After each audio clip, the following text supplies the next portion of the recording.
ఈ ఇయర్ ఏప్రిల్లోని ఎటువంటి హైక్ అయితే ఉండబోదు. But that doesn't mean that entire ఇయర్‌లో హైక్ ఉండదు అనే స్టేట్మెంట్ అయితే ఎక్కడ జరగలేదు. If situation settle down definitely hike అనేది ఇవ్వడం అయితే జరుగుతది.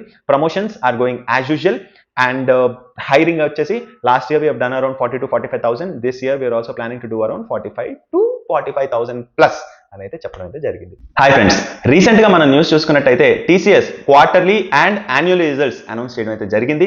జనరలీ ఈ ఏప్రిల్ లో జరిగే ఫైనాన్షియల్ రిజల్ట్స్ లోని హైక్ గురించి, ప్రమోషన్ గురించి, ఆల్ అదర్ థింగ్స్ గురించి ఎక్కువ డిస్కషన్ అనేది జరుగుతుంది అనమాట. అండ్ అన్ఫార్చునేట్లీ ఈసారి ఏప్రిల్లోని ఎటువంటి హైక్ ఉండదు. జనరలీ మనకి అన్ని సర్వీస్ బేస్డ్ కంపెనీస్ లోని ఏప్రిల్ అనేది సైకిల్ కదా, ఏప్రిల్లో మనకి హైక్ అనేది ఉంటుంది. But given the economic situation, given the titling client budgets, given the tariff situation అని చెప్పి మనకేంటంటే ప్రస్తుతానికి హైక్ అనేది లేదు. మేబీ ఇన్ ఫ్యూచర్ సిచ్యువేషన్స్ అనేవి కూల్ డౌన్ అయితే అప్పుడు హైక్ గురించి కన్సిడర్ చేస్తాము అనేది చెప్పడం అయితే జరిగింది. మరి ఇలాంటిది ఎప్పుడన్నా ముందు జరిగిందా అండి అంటే ఎస్, 2020లోని సేమ్ సిచ్యువేషన్. 2020లో మనందరికీ తెలిసిందే, మార్చ్లోనే ఈ లాక్డౌన్ ఇవన్నీ స్టార్ట్ అయ్యి global lockdown for the first time we are facing that kind of an issue. And ఏప్రిల్లోనే మనకి టీసీఎస్ అనేది కానీ లేదా అదర్ ఐటీ కంపెనీస్ అనేది కానీ మనకి హైక్ ఇవ్వాల్సి ఉంది. బట్ అంత అన్సర్టన్ సిచ్యువేషన్స్ ఉండడం వల్ల అప్పుడు కూడా సేమ్ థింగ్, మేము ప్రస్తుతానికైతే హైక్ ఇవ్వట్లేదు అని చెప్పారు. But the good thing about 2020 is that అదే ఇయర్లోని 2020 ఆగస్ట్లోనే సిచ్యువేషన్స్ అనేవి కూల్ డౌన్ అయిపోయిన తర్వాత, లైక్ ఫస్ట్ వేవ్ అయిపోయింది, సెకండ్ వేవ్ అయిపోయింది, సిచ్యువేషన్స్ అని ఓకే ఇంకా వర్క్ ఫ్రమ్ హోమ్ లో మనం వర్క్ చేసేసుకోగలుగుతున్నాము, ప్రాఫిట్స్ ఆర్ కంటిన్యూయింగ్ అని సిచ్యువేషన్ కనిపించినప్పుడు 2020లోని ఆగస్ట్ హైక్ ఇవ్వడం అయితే జరిగింది. So if the situation settle down probably same situation might repeat అనమాట. అండ్ నెక్స్ట్ థింగ్, ప్రమోషన్స్ గురించి అడిగినప్పుడు ప్రమోషన్స్ ఏంటంటే యాజ్ యూజువల్ ప్రమోషన్స్ మీద అయితే ఏం ఇంపాక్ట్ లేదు. We are focused on rewarding the talent and encouraging the talent. It's like performance based improvement కాబట్టి promotions అనేవి they will be as usual అని అయితే చెప్పడం జరిగింది. And third most important thing, AI and generative AI. అసలు ఆ సెషన్లోని ఎవరైతే న్యూస్ రిపోర్టర్స్ ఉన్నారో అడిగిన ప్రతి క్వశ్చన్లోని ఈ ఏఐ, జనరేటివ్ ఏఐ మీరు హెవీగా అడాప్ట్ చేసుకుంటున్నారు కదా, ఎంత ఇంపాక్ట్ చూశారు అడగడం అయితే జరిగింది. అండ్ దీనివల్ల మనం ఏమైనా జాబ్ కట్స్ చూస్తామా అని అడిగినప్పుడు మాత్రం ఏఐ ఫర్ బిజినెస్ అనేది మా దాంట్లో ఒకటి ఉన్నది.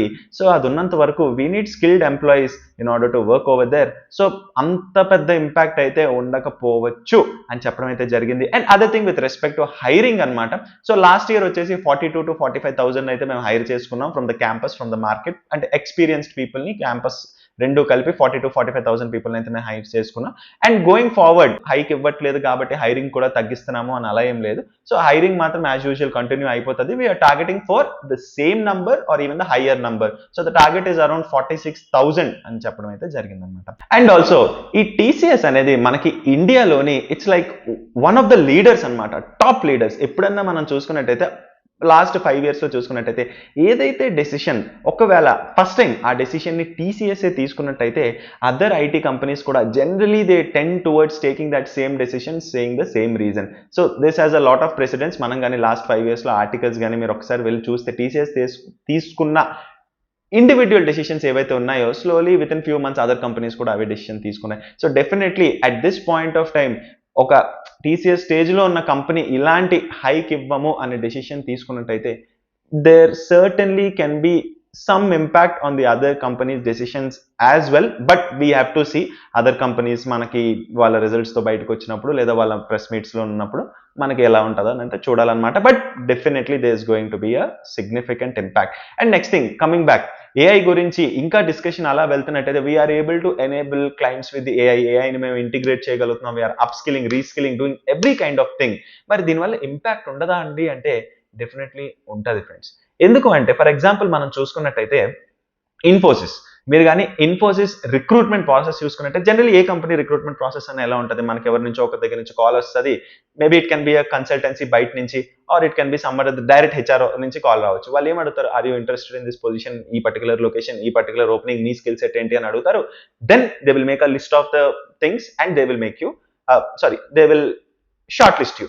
బట్ నేను నోటీస్ చేసింది లాస్ట్ 1 yearలోని ఇన్ఫోసిస్ నుంచి ఎప్పుడు కూడా ఒక పర్సన్ నుంచి అయితే కాల్ రాలేదు ఫ్రెండ్స్. కాల్ వస్తుంది ఎప్పుడు, ఫస్ట్ ఒక టెలిఫోనిక్ కాల్ వస్తుంది, అంటే ఆటోమేటెడ్ కాల్ వస్తుంది. ఆ ఆటోమేటెడ్ కాల్స్లో నీకు కానీ ఈ స్కిల్స్ ఉన్నట్టయితే ఈ నంబర్స్ ప్రెస్ చేయి, ఇది జాబ్ ఓపెనింగ్ ఉన్నది, నీ రెజ్యూమ్ అనేది మాకు దొరికింది, నీకు ఇంట్రెస్ట్ ఉంటే 1 ప్రెస్ చేయి. ఇవన్నీ అయిపోయిన తర్వాత డైరెక్ట్ రిక్రూటర్ ఫోన్ చేసి ఇలా నీ అప్లికేషన్ వచ్చిందమ్మా, ఈ పర్టికులర్ లొకేషన్, ఇదిగో ఇంటర్వ్యూ అని చెప్తున్నారు తప్ప మళ్ళీ ఈ మధ్యలో షార్ట్ లిస్టింగ్ అనే ప్రాసెస్ వాళ్ళు ఎలిమినేట్ చేస్తారు. అండ్ అనదర్ ఎగ్జాంపుల్, ఎస్పెషల్లీ నేను లాస్ట్ ఇయర్ చూసింది అనమాట, 2024లోని ఒక పర్టికులర్ కంపెనీలోని ఐటీ సపోర్ట్, మన అన్ని కంపెనీస్లోని ఐటీ సపోర్ట్ ఉన్నారు కదా.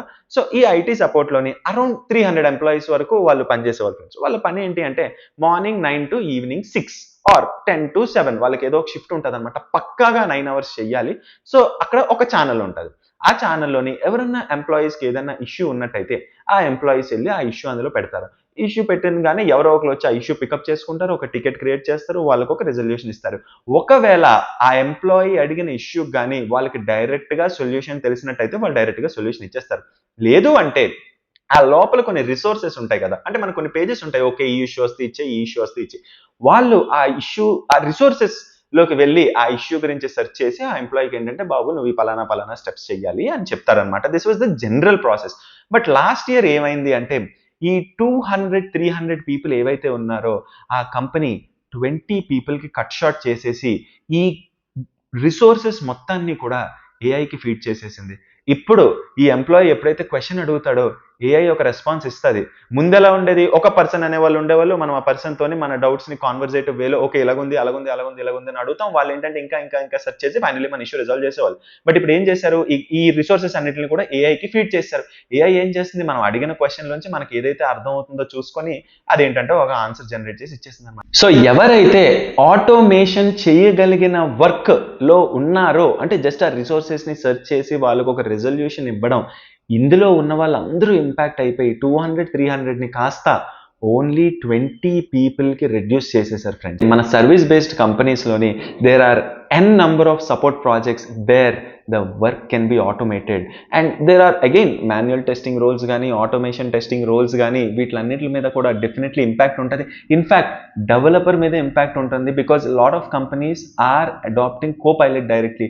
ఒకప్పుడు ఏఐ వాడుకోవద్దు అని చెప్పిన కంపెనీసే, చాట్ జీపీటీ లాంటివి వాడుకోవద్దు అని చెప్పిన కంపెనీసే ఇప్పుడు డైరెక్ట్లీ తన కోడ్ బేస్ని ఒక ప్రైవేట్ ఏఐ, అంటే ఆ ఏఐ ఆ కోడ్ బేస్ అక్కడ వరకే ఉంటుంది అనమాట, ఒక ప్రైవేట్ ఏఐని అడాప్ట్ చేసుకొని ఆ రెపాజిటరీ మొత్తం దానికి ఇచ్చేస్తున్నారు. సో డెఫినెట్లీ ఎంతో కొంత ఇంపాక్ట్ అయితే ఉంటుంది and we should take steps accordingly అనమాట. ఎస్పెషల్లీ మనం కానీ ఒక సపోర్ట్ ప్రాజెక్ట్లో ఉన్నట్టయితే ఆర్ ఈ టికెట్ రెజల్యూషన్ ప్రాజెక్ట్స్లో కానీ ఇఫ్ యూ సీ ఓకే నేను చేస్తున్న పని ఆటోమేట్ చేసేయచ్చు, ఇట్స్ స్ట్రైట్ ఫార్వర్డ్ అని అనుకున్నట్టయితే definitely in the coming years there is definitely going to be an impact and we should be prepared for that. So in conclusion, ఈ year ఏప్రిల్లోని ఎటువంటి hike అయితే ఉండబోదు, but that doesn't mean that entire ఇయర్లో hike ఉండదు అనే statement అయితే ఎక్కడ జరగలేదు.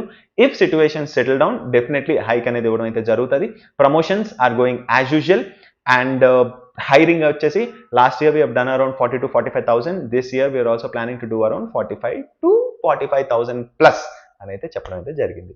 సో ఈ వీడియో ఇన్ఫర్మేషన్ మీకు హెల్ప్ఫుల్ అనిపిస్తే వీడియో లైక్ చేయడానికి ట్రై చేయండి. ఛానల్కి కొత్తగా వచ్చినట్టయితే ఛానల్ సబ్స్క్రైబ్ చేసుకోవడానికి ట్రై